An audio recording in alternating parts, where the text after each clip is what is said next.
Let us discuss what happens during a visa interview.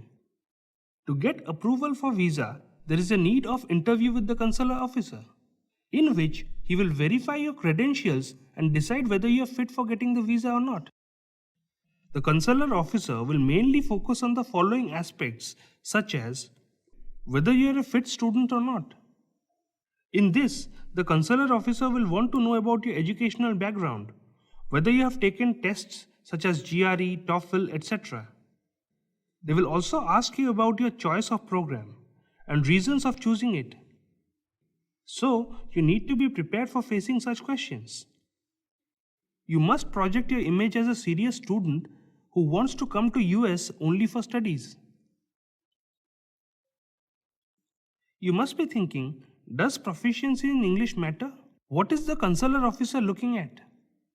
The consular officers greatly focus on this aspect. As you're applying for a course in the United States, you need to be efficient in English speaking.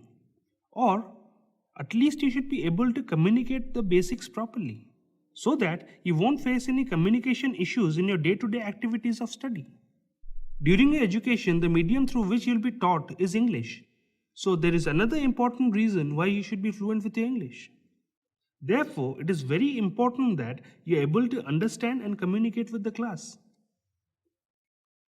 The officer will also be concerned about your financial stability. He will be interested to know if you or your sponsor is capable of paying for all your education.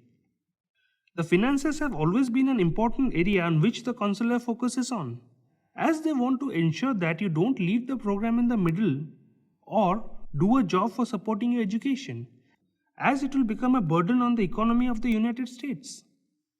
You need to provide solid evidences by stating that you and your sponsor's financial situation is fine and you will be able to pay for it. Immigrant intent is another important factor which will decide the outcome of your visa application. The consular officer is taught to see every prospective student as someone who wants to come to US with the motive of getting settled permanently. So, they might try to inquire if your exact motive of coming to US is studying or something else. You must be able to convince them that you're coming to US temporarily and you don't have any intention of getting settled. The best way of showing that you have such an intent is by showing your strong ties in your home country, or your future goal of working in your country after completion of your course. You can also mention the assets you have in your motherland, such as property, business, or financial interest, close relationship with family, or socio-cultural relationship.